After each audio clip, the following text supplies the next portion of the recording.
أسرارهم وأنوارهم وعلومهم وقرتهم وسلامتهم في الدين والدنيا والآخرة ويجعلنا من حزبهم ويرزقنا محبتهم ويتوفانا على ملتهم ويشرنا في زمرتهم في خير واللطف وعافية ولا حضرة النبي الفاتحة. إياك نعبد وإياك نستعين صراط الذين أنعمت عليهم. بسم الله الرحمن الرحيم. السلام عليكم ورحمة الله وبركاته.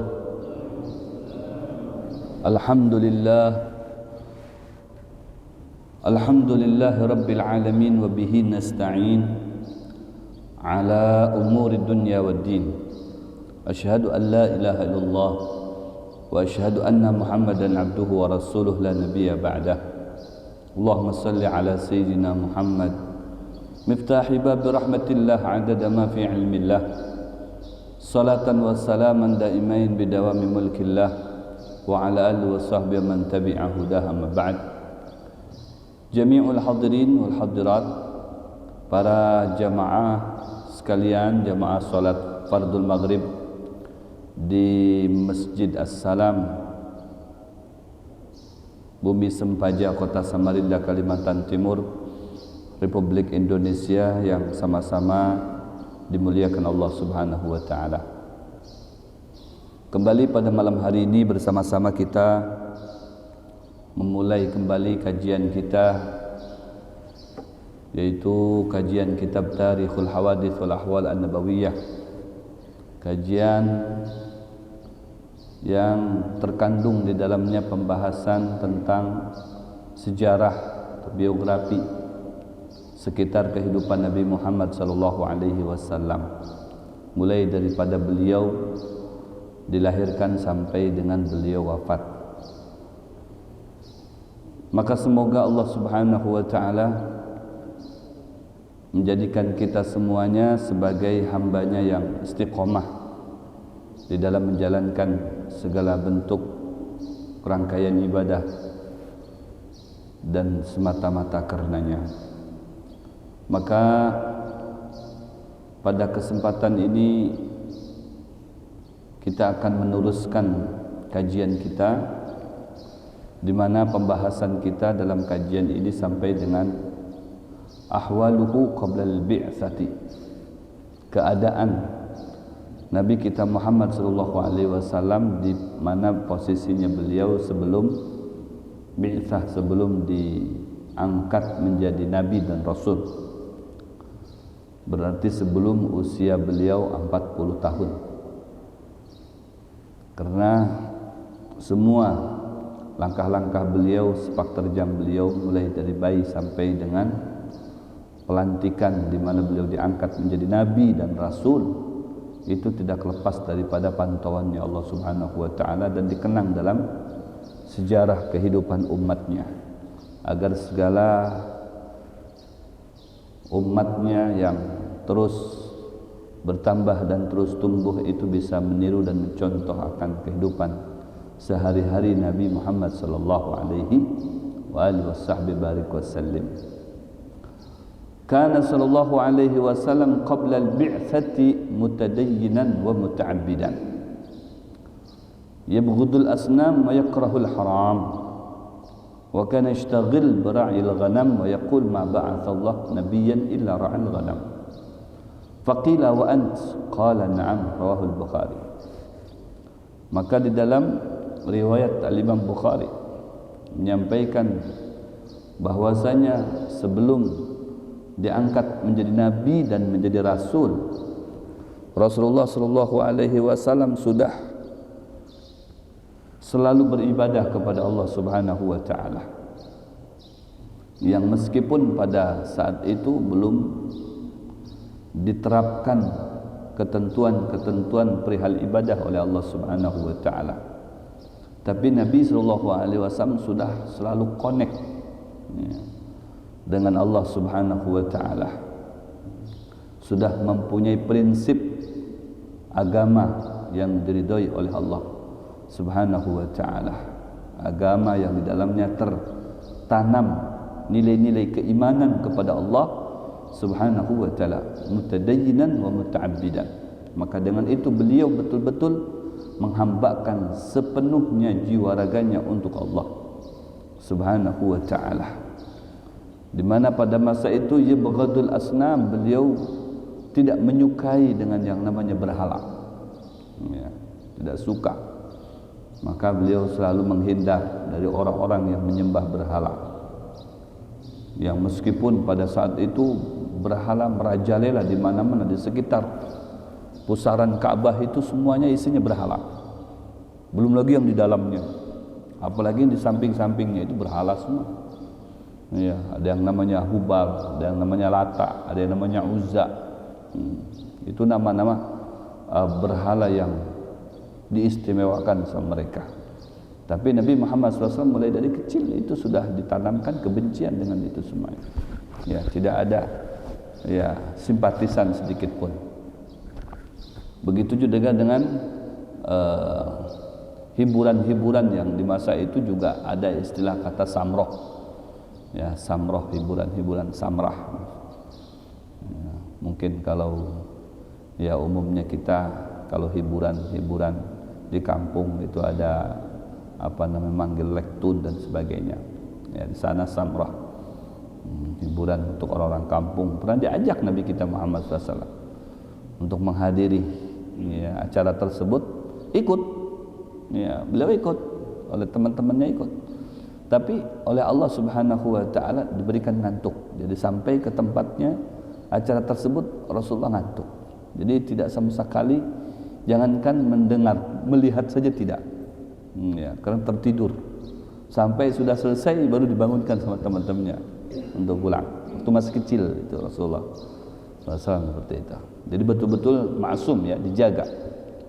Ya, dijaga. Sekalipun pada saat itu belum secara terang-terangan, secara langsung dijaganya oleh Allah Subhanahu wa ta'ala. Ya, internal antara Allah dengan Rasulullah, tapi ada kalanya eksternal secara umum. Ya, Allah nyatakan bahwasanya sudah menjaga beliau. Ya, makanya ketika Rasulullah SAW selalu di backing, kemana-mana dikawal, ya, supaya tidak ada yang melukai, menyakiti. Maka ketika Rasulullah langsung dengan terang-terangan menyatakan menjaganya, ya, maka Rasulullah SAW lepaskan semuanya itu, pengawalan ketat. Ya, Rasulullah melepaskannya karena Allah Subhanahu wa ta'ala ya'asimuni, sekarang sudah menjaga aku secara langsung.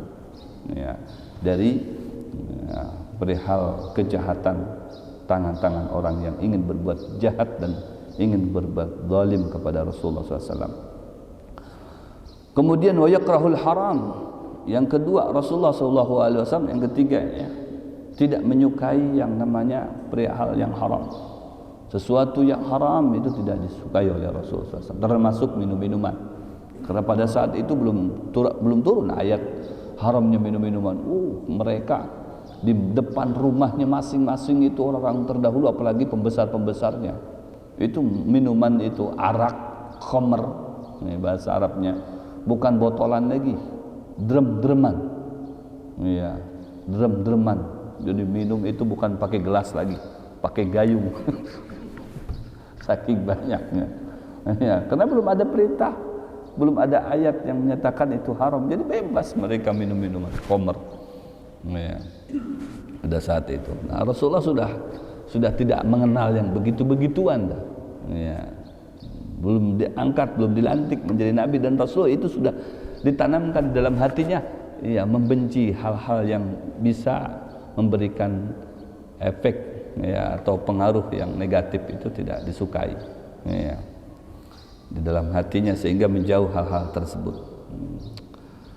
Ya, kemudian berikutnya Rasulullah SAW kan yashtaghil bira'il ghanam, sibuk beliau dalam kesehari-hariannya itu, bahasa Jermannya itu mengengon kambing, mengengon, ya, ngembala kambing.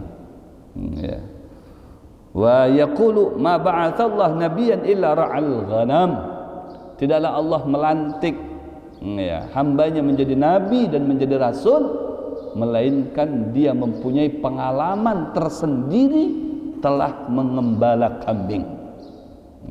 Semua para nabi, mulai dari terdahulu sampai dengan Rasulullah, mengembala kambing.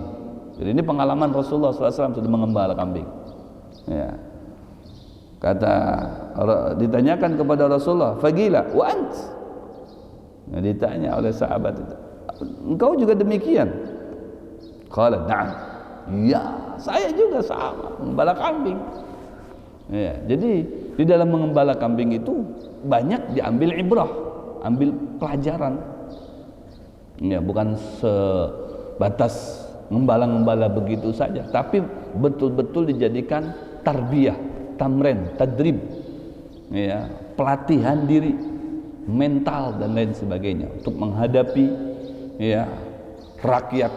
Bagaimana nanti yang notabene mereka berbagai macam pemikiran, berbagai macam latar belakang, berbagai macam karakter, harus kita bisa menyatukan.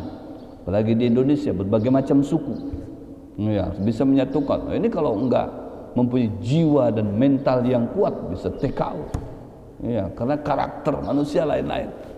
Nah, sebelum terjun, ya, untuk mengayomi masyarakat atau manusia secara umum, ya, bagaimana dulu nih sikapnya ketika mengembala kambing, yang dimana kambing ini pada dasarnya karakternya mereka itu, ya, sekehendak sendiri, ya, karena dia tidak mempunyai akal.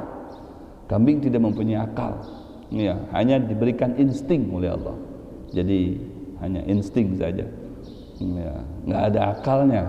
Jadi wajar kalau ada kambing berhera sambil berjalan, kan punya akal, dia nggak usah dimarahin. Iya, dia kawin, ya, kawin nggak pakai hijab kabul dulu, asal kawin aja. Ya, namanya juga kambing kan begitu. Ya kambing, ya, bekami sekehendaknya, terserah kambing, terserah aku jadi kambing. Nah, apa urusannya dengan nikam? Nah, kau hendak bekami di sini, bekami di situ. Ya, nggak ada aturan hidupnya. Kambing nggak ada aturan, no way dengan aturan. Ya, nggak ada undang-undang buat dia. Ya, nggak ada. Pokoknya sekehendaknya.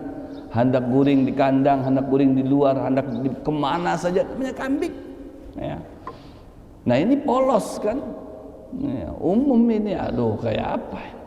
Dikasih tahu dia nggak bisa juga. Kambing, jangan ke sana. Itu tanah orang.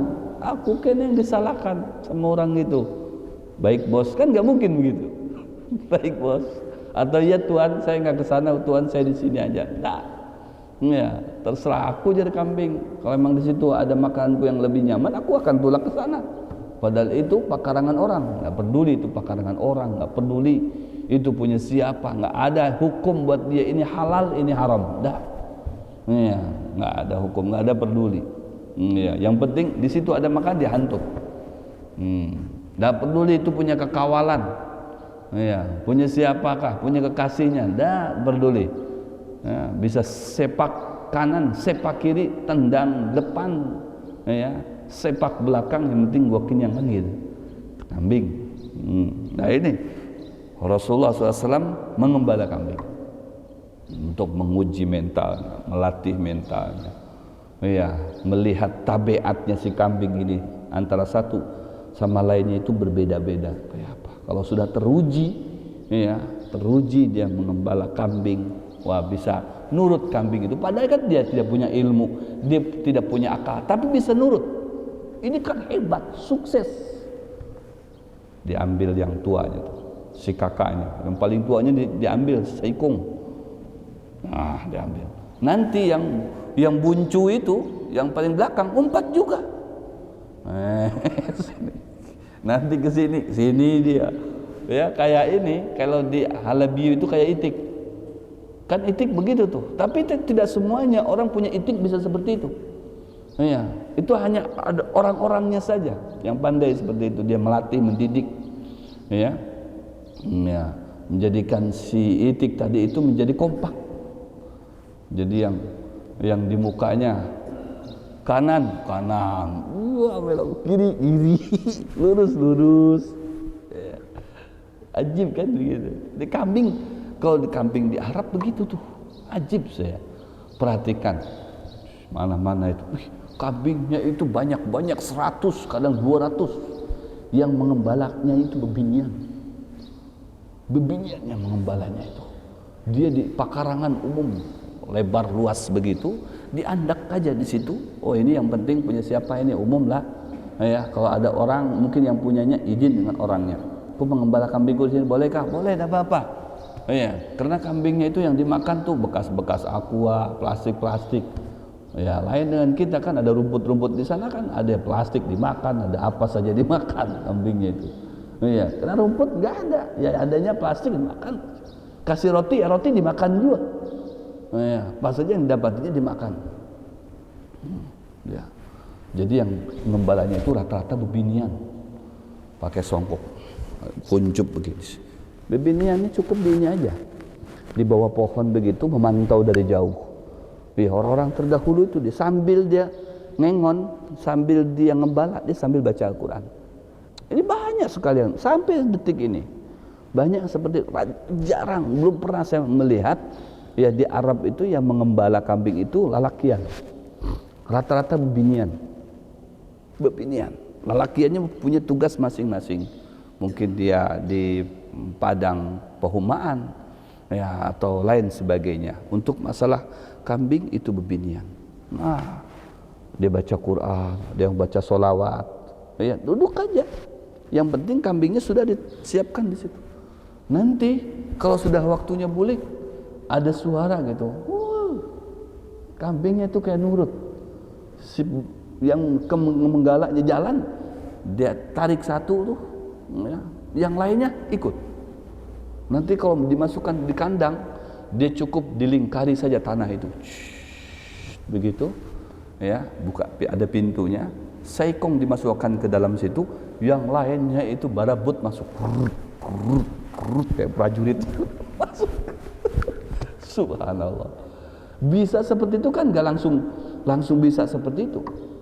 Itu pakai insting, ada caranya, ada etikanya mungkin. Bisa seperti itu. Ya.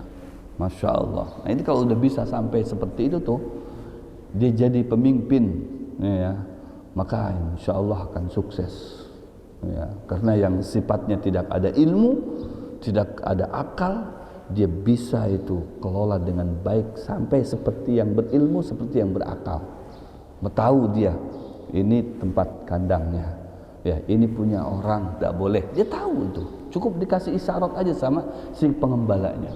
Berarti kan perlu latihan, ya, ada metodenya tersendiri, perlu kajian lebih dalam lagi, ya, lebih detail lagi itu. Subhanallah, kan luar biasa. Ya, di kita itu kenapa? Karena dimanja. Kambing itu dimanja, nggak pernah dibebaskan begitu. Ya, jadi di kandang-kandangnya itu dikasih kamar-kamar, ya, ada tempat makannya. Waduh, asik betul. Ada tempat makannya, kemudian ada tempat minumnya, ya, tempat beheranya khusus. Nanti kalau behera langsung ke bawah. Kenapa? Dia pikir, wah, beheranya aja ini bisa jadi duit lagi ini kan itu. Jadi pupuk. Ya, dikasih makan, dikasih ini. Waduh, dimanja betul. Makanya begitu dibawa kambing itu ke pakaran umum, buka ini sekehendaknya, saikong ke sana, saikong ke situ, bingung gitu. Yang kepala bingung, ngejar yang ke sana, yang ini buka ke sana, nyari yang sini, yang dua lagi ke sana jalan-jalan. Waduh, tukang gembalanya bingung begini. Allah, sudah kalau begini kita sebelah semuanya, kita punya kambing, pusing. Nah itu berbeda. Likulli maqamin maqal. Setiap daerah mempunyai kebiasaan masing-masing. Ya, di daerah kita seperti itu, artinya memanja, sehingga tidak bisa dibebaskan begitu saja, dia akan liar kemana-mana. Nggak bisa dikasih tahu, hei kambing, macam-macam nih kamu, tempeleng, itu tempat orang. Nggak peduli kambing diancam-ancam begitu. Jangankan pakai telunjuk, pakai lading aja nggak takutnya. Iya kan, terserah katanya, terserah aku. Ya, berarti ada triknya. Allah, bisa sampai ya satu yang mengembala 200 bisa tunduk semuanya. Oh ini hebat.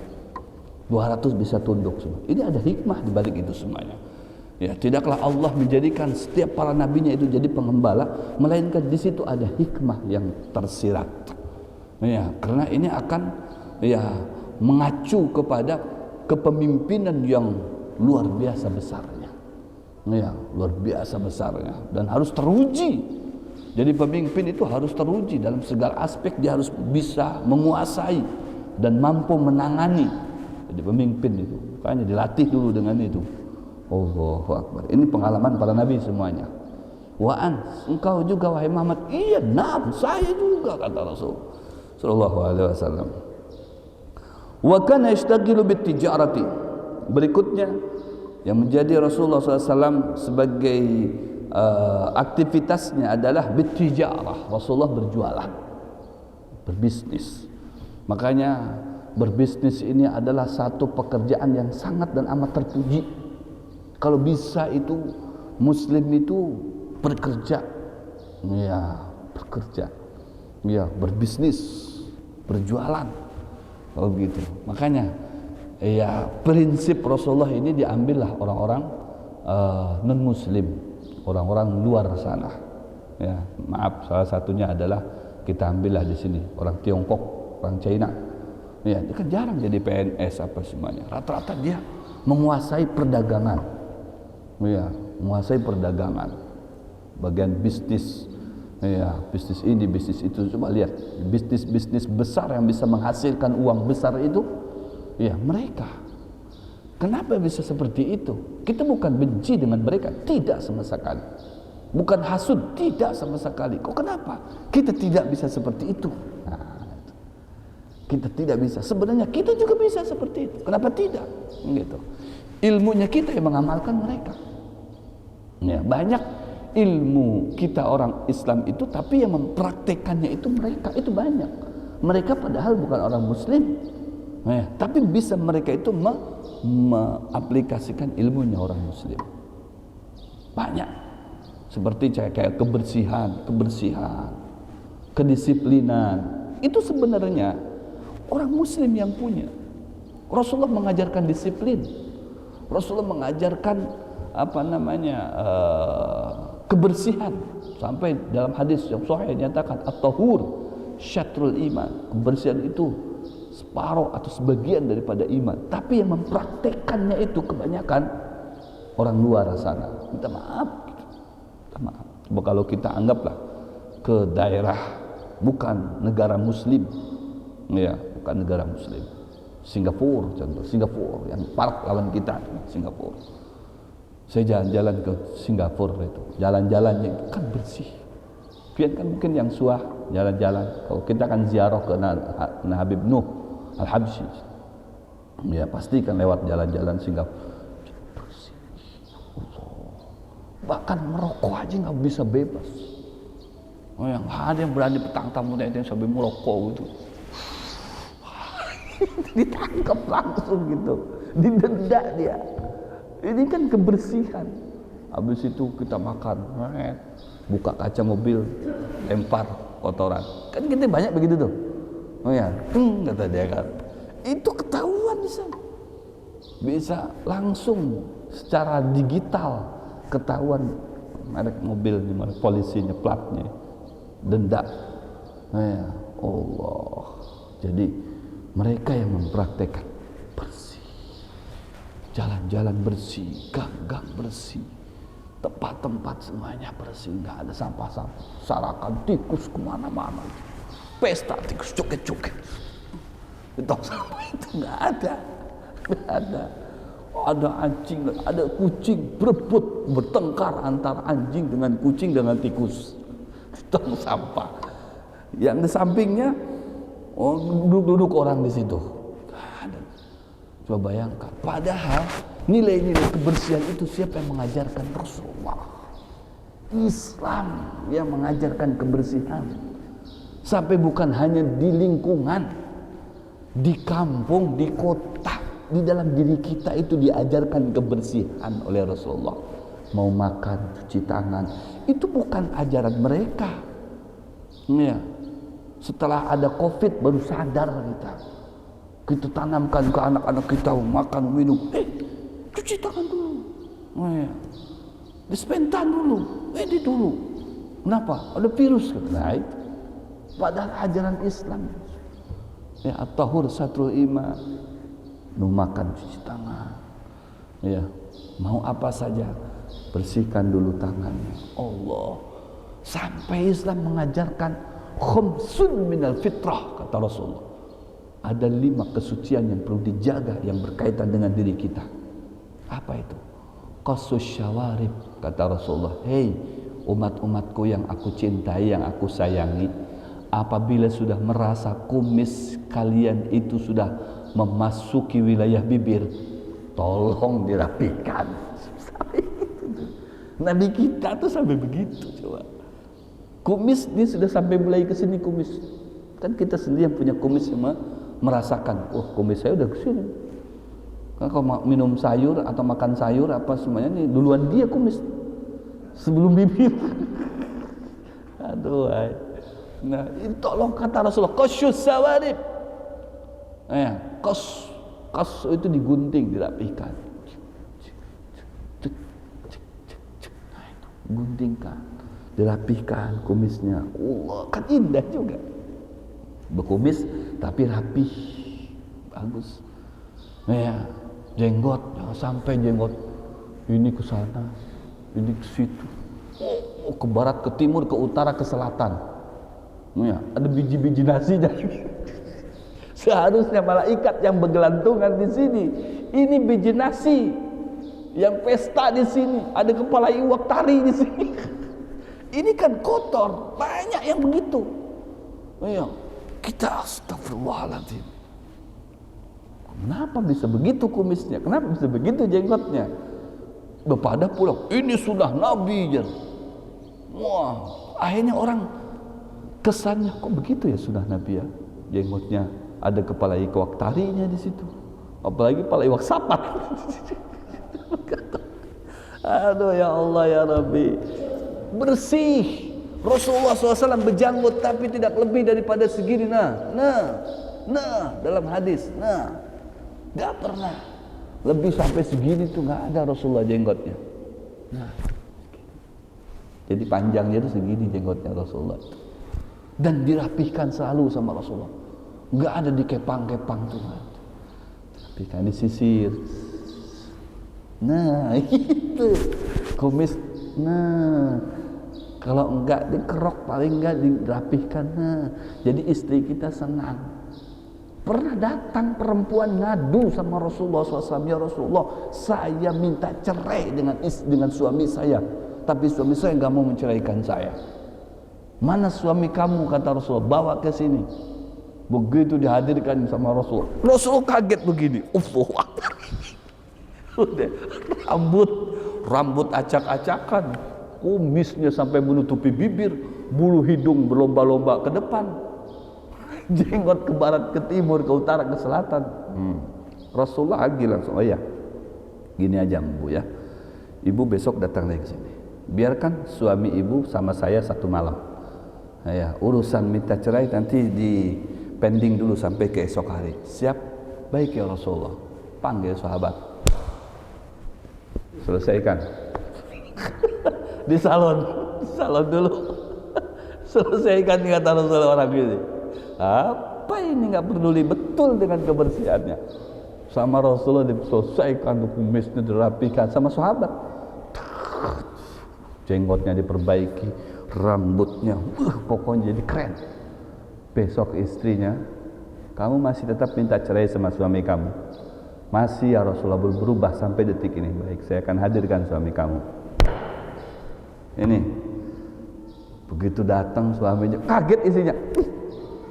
Kok berubah sekarang ya? Jadi ganteng.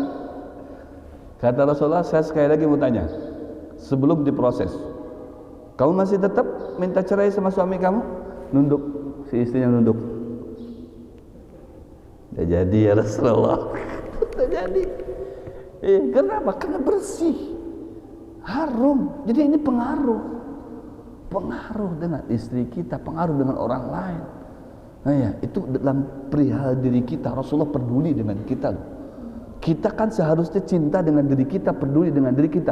toh pada kenyataannya Rasulullah lebih peduli dengan kita. Rasulullah langsung menegurnya, ingat tuh kumis kamu digunting, kata Rasulullah, bulu hidung kamu itu dipotong, jangan sampai berlomba-lomba ke depan. Bayangkan itu, merusak pemandangan. Jenggot dirapikan, ya, seperti itu Rasulullah mengajarkan. Terus apa lagi? Ya, kata Rasulullah, apa namanya? Ini nih, potong kuku. Ya, taklimul adhafir. Taklim adhafir. Kalau sudah panjang-panjang, potong. Ya, yang kukunya panjang-panjang, di situ dijadikan sarang bersemayamnya setan, kata Rasulullah. Kukunya panjang-panjang. Buat apa nakut-nakutin istri gitu? Oh, istrinya suruh bikin kopi nggak mau. Mau kamu katanya saya cakar. Gunting buat apa dipelihara? Buat ngupil. Ya, la ilaha illallah, harus pakai kuku ngupil. Ya, bersihkan tai, telinga dan sebagainya, ada alatnya sekarang. Dia harus pakai kuku gini-gini, justru ya Allah enggak elastis. Ini yang menjadi sunnah Nabi, taklimul adhafir. Ya. Sampai segitunya tuh Rasulullah perhatian dengan umatnya. Enggak ada di agama yang lain begitu. Ya. Kata Rasulullah, ada lagi yang kamu perlu perhatikan. Apa itu? Natpul ibit. Coba kamu sekali-sekali kalau di kamar, angkat ketiak kamu lihat tuh di situ. Ya. Lebat apa enggak? Sampai begitu tuh Rasulullah. Kalau lebat, cabutin. Cabut. Jangan sampai bikin hutan di sini. Sampai segitunya Rasulullah. Natpul ibit. Ya. Kalau kamu nggak kuat, sebiji-sebiji lah paling. Tuh, cabutin. Sunnahnya dicabut. Itu sampai segitunya Rasulullah saking perhatiannya kepada umatnya, coba bayangin. Ya, ada pemimpin sampai sedemikian rupa. Ya, padahal itu kan bab dalam, bab pribadi, internal kita. Ya, tapi Rasulullah SAW perhatian tuh, diteropong sama Rasulullah. Karena itu akan memberikan pengaruh yang tidak baik. Tolong, ya, perhatikan itu. Natpul ibit. Allah, ya, jangan sampai lebat. Sampai segitu, terkadang kitanya aja terlena dibiarkan. Oh, sampai segini, umum. Bisa-bisa ada kutunya tuh kalau sampai segini tuh. La ilaha illallah. Ya, ada 5. Ya, kebersihan yang perlu dijaga, yang berkaitan dengan diri kita, apalagi dengan lingkungan. Rasulullah SAW sangat perhatian. Ya, dengan tetangga, ya, dengan masyarakat, wah, sangat dan amat Rasulullah Shallallahu Alaihi Wasallam perhatian, ya, terhadap umatnya. Allah, luar biasa. Makanya Rasul Shallallahu Alaihi Wasallam sibuk dengan tijarah, berbisnis. Bisa tuh begitu. Muslim harus berbisnis, berusaha. Jangan apa namanya semuanya mengejar jadi PNS. Bukannya nggak boleh jadi PNS, ya silahkan jadi PNS. Cuman kalau sudah memang ada orangnya sudah di kantor itu cukup 3 orang, nggak usah kita bekajal ke situ jadi 4 orang. Kita cari, ya, model yang lain. Ya, kita sesuaikan dengan profesi kita nih, apa nih, kepandaian kita, keahlian kita apa ya. Oh, saya kayaknya nih lebih ke bisnis, lebih ke jualan. Ini yang paling berkah.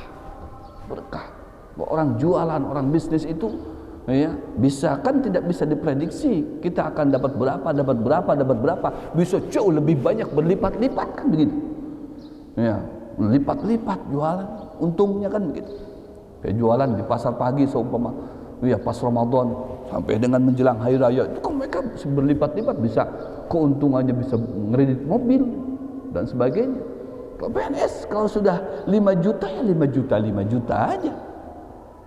Sampai berpuluh-puluh tahun mungkin segitu aja, kecuali naik juga paling berapa nanti. Nah, ya, nanti ada lagi. Bukan tidak baik, artinya baik, bekerja tetap di situ. Cuman Rasulullah SAW lebih cenderung artinya dengan bisnis. Makanya lihat orang-orang Tiongkok, orang China, dia lebih memilih untuk berbisnis. Toko-toko kuasai dan sebagainya. Hebat pemikirannya, karena ada sumber rezeki di situ yang paling banyak. Tis'ul usyur, 1/9, 1/10 di situ dari berjualan tadi itu. Luar biasa. Mula-mulanya mungkin jualannya kecil-kecil dulu, nanti meningkat terus. Ya, meningkat. Saya punya teman, ya, dia bekerja, ya, bekerja. Ya karena memang kalau bekerja jadi karyawan orang ya segitu aja sudah. Kecuali naik jabatannya mungkin naik sedikit. Ya, kata saya, kamu punya keahlian saya itu apa? Saya jualan, jualan coba ya. Jangan tinggalkan dulu kerjaan kamu, jualan dulu. Bismillah, niat mengikuti Rasulullah, yang penting jujur. Jangan terlalu banyak ambil untung. Sederhana aja. Cukup buat beli rumah aja. Dia jualan. Sekarang dia sudah merasa nyaman. Dia tinggalkan kerjanya, jadi karyawan orang. Dia belum lama sekarang sudah punya karyawan lebih daripada 5. Loh, coba bayangin. Nah, inilah bukan ilmu Cina sebenarnya. Cina ngambil dari ilmunya Sayyidina Muhammad. Sekarang terbalik orang bahasanya. Oh, ini ilmu Cina katanya. Bukan ilmu Cina. Ya, mereka justru mengambil daripada ilmunya Nabi Muhammad SAW. Seperti itu. Karena Rasulullah berjualan, berbisnis. Ya, maka Rasulullah SAW mendapatkan keuntungan yang tidak terhingga di situ. Makanya ada keistimewaan di dalam berbisnis, dalam berjualan, berkah di situ. Asalkan betul-betul niatnya, ya, mengikuti Rasulullah SAW yang jujur. Ya, jangan sampai artinya berjualan tapi menipu. Nah, ini nggak boleh. Itu jangan disalahkan nanti lembaganya Rasulullah. Ya, kalau ada kolab, bangkrut, nggak menguntungkan sebagainya, mungkin karena niatnya tidak baik. Lagi niat mengikuti Rasulullah, ini potensi untung besar. Ya, ada etikanya kan dalam berjualan itu. Potensi untung besar, jangan juga terlalu ngambil besar.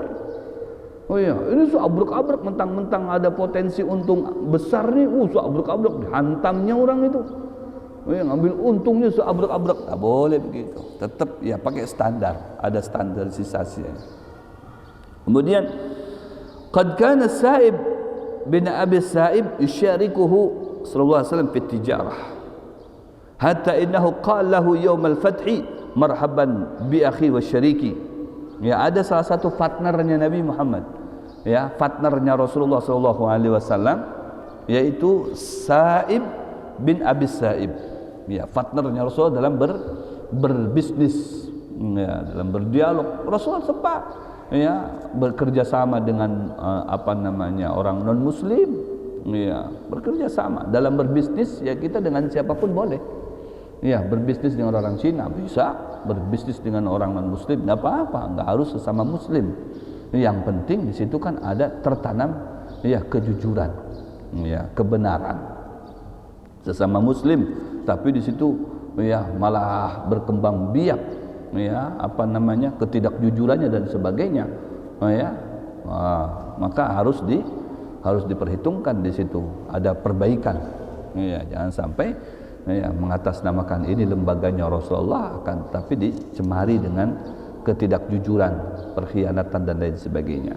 Nah, ini enggak mencerminkan ajaran Nabi Muhammad SAW.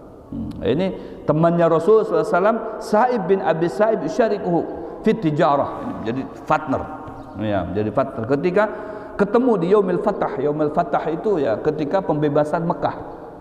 Ya, ketika pembebasan Mekah yang di situ Rasulullah Subhanahu wa taala menyatakan al-yaum akmaltu lakum dinakum, ya, wa atmamtu alaikum ni'mati, ya, wa raditu lakumul Islam dina. Ya, karena sudah sempurna, sudah semuanya ditaklukkan, dan sudah termasuk Mekah sudah ditaklukkan.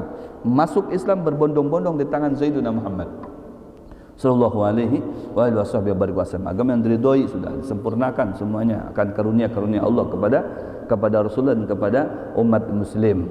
Ya, sehingga semuanya menjadi muslim, kota Mekah all in semuanya menjadi muslim. Masya Allah, luar biasa. Ada salah satu temannya, ya, temannya semasa berjualan di negeri Syam, Eropa pada saat itu. Ya, marhaban bi akhi, ya, marhaban bi akhi wa syariki wah selamat datang, sambut di kota Mekah oleh temannya, partner bisnisnya, marhaban, ahlan wa sahlan, artinya selamat datang wahai sahabat bisnisku beberapa waktu lalu kita di negeri Syam, selamat datang di bumi Mekah, disambut sama teman-temannya Rasulullah sallallahu alaihi wasallam. Wa qama al-tijara Khadijah wa safar li ajli dhalika ila Syam raja'a bi arbahin wa firah lam takun fil hisban. Maka Rasulullah SAW ketika itu berjualan, ya, bekerja sama dengan Sayyidatuna Khadijah, itu mula-mulanya. Ya, sekalipun ya sebelum itu Rasulullah SAW di usia 12 tahun seperti yang sudah saya sampaikan sudah terbiasa ya berjualan dibimbing oleh pamannya yang bernama Abu Thalib. Ya, karena Abu Thalib seorang saudagar, jadi sudah terbimbing, sudah terbiasa. Makanya ketika di usia 25 tahun sudah terbiasa, beliau diajak kerjasama oleh Sayyidatuna Khadijah untuk lebih tinggi lagi nilai bisnisnya, yaitu ekspor impor. Ya, bukan skala nasional, bahkan internasional. Ya, jadi sampai ke luar negeri, ke negara Eropa itu berarti sudah skala internasional. Nabi SAW dalam bisnisnya seperti itu, dan sudah dihandle oleh seorang saudagar yang 3/4 kota Mekah itu dimiliki oleh dirinya, yaitu Sayyidatuna Khadijah. 3/4 kota Mekah itu dimiliki oleh kekayaan Sayyidatuna Khadijah. Wih, seorang janda yang cantik, kaya lagi. Allahu Akbar. Rasulullah diajak kerjasama, ya, diajak kerjasama, bukan dijadikan pelayan, tidak, ya, sampai salah persepsi di situ. Rasul jadikan pelayan, katanya pelayannya Khadijah, diajak kerjasama, ya, karena Rasulullah dijuluki pada saat itu Al-Amin, orang yang terpercaya, orang jujur. Nah, di dalam berjualan ini, berbisnis ini perlu orang-orang yang jujur, ya, orang yang jujur, yang tangguh. Karena kalau ada yang khianat, nah ini yang menjadikan kadang kolab usahanya, bisnisnya itu karena ada virus di situ. Artinya mungkin pekerja ataupun pengurus atau tim direksi dan lain sebagainya yang tidak jujur, khianat, akhirnya jadi kolab. Ya, selagi jujur, nah itu yang diperlukan dalam berbisnis. Ini Rasulullah terkenal orang yang jujur, makanya diangkat untuk menjadi kerjasama, ya, dihandle oleh Sayyidatuna Khadijah. Kita kerjasama, kita berbagi presentasi, ya, bagi hasil. Masya Allah, berangkat ke kota Mekah dan dibuktikan oleh Maisarah, salah satu pekerjanya Sayyidatuna Khadijah, ya, tentang kejujurannya Sayyidina Muhammad SAW. Ternyata di dalam pelaksanaannya memang subhanallah, tidak ada yang pantas, ya, ucapan untuk Rasulullah melainkan subhanallah. Inilah, ya, salah satu kesucian Allah yang diberikan kepada Rasul sallallahu alaihi wasallam, luar biasa. Ya, membuat orang semuanya terkesima dengan sistem jual belinya Nabi Muhammad sallallahu alaihi wasallam, yang dengan sistem beliau tadi itu sehingga, ya, pulang dari negeri Syam waraja'a bi arbahin wa firah lam takun fil hisban. Kembali ke mana? Ke kota Mekah itu dengan membawa keuntungan yang berlimpah. Lam takun fil hisban itu yang tidak terhitung. Artinya tidak terhitung saking banyaknya. Berarti jualannya itu, ya, skala besar sehingga yang menghasilkan mungkin hasil yang memuaskan. Ya, yang memuaskan di atas rata-rata, di atas standar ini. Untungnya ini, waduh, luar biasa. Ya, sampai dalam riwayat dinyatakan Rasulullah SAW sistem jualannya itu ini, seumpama ini harganya 10.000, ya, modalnya ini memang 10.000, terserah sampean nanti mau memberikan lebih berapa, ya, mau memberikan lebih berapa. Nah, jadi 15.000 ya silahkan, menjadi 13.000, lebihnya 3.000 ya nggak apa-apa. Mau jadi berapa sih silahkan. Ini harganya saya dari sana memang segini. Ya, ada orang mau berapa? 10.000. Jadi begini aja, saya beli satu, ya, ini uangnya 20.000, berarti saya, ya, anggaplah ini saya beli 15.000, ya, tapi nggak apa-apa, 5.000-nya ambil aja. Kan haji begitu tuh. Ini berapa ini? 70.000. Ini uangnya 100.000 nih, gimana ini? Ya sudah, nggak usah diansul, dinyambil aja. Nyata banyak kalau begitu. Iya, nggak usah diansul.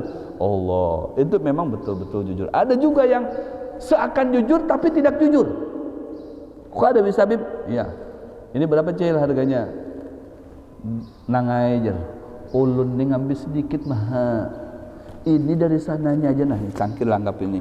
Ini dari sananya. Ulun mengambil, ulun jujurlah dengan pian lah. Ulun ngambil dari sana aja sudah 7.000. Ulun kan banyak ambil 7.000, makanya ulun jual ke pian itu 10.000, 3.000 aja. 3.000 segan makan kekanakan tuh di rumah. Bujur kecil, bujur ulun kada dusta. Ulun jujur, padahal ini nukar dari sananya itu cuma 3.000. Bepadah ini ulun nukar dari sana 7.000, udah berapa tuh untungnya? Ini ulun jual 10.000. Ya 3.000 aja untungnya aja. Ini dusta katanya. Pura-pura jujur tapi dusta. Akhirnya orang iba. Ya Allah kasihan. Sudah cil, ulun nukarlah. Nah, ditukarinya 10.000. Ini jadi 7.000 untungnya nih. Berlipat-lipat ini. Tambahinnya lagi. Cil, aku tambahin 5.000 tuh. Karena pian jujur jar padahal wah ketawa tuh si Acehnya. Aku mau likam lah. Itu yang wailul lil mutaffifin, yang artinya ada ancaman juga di balik jualan tadi itu yang kada jujur tuh, menipu namanya. Kalau memang kada bisa tuh ya kada bisa, jangan sampai berpadah dan itu tidak sesuai dengan yang kita tukari. Wallahu alam bisawab. Mungkin untuk pertemuan kita di perdana ini cukup sampai di sini. Insyaallah di lain waktu kita akan berjumpa kembali dalam keadaan sehat walafiat.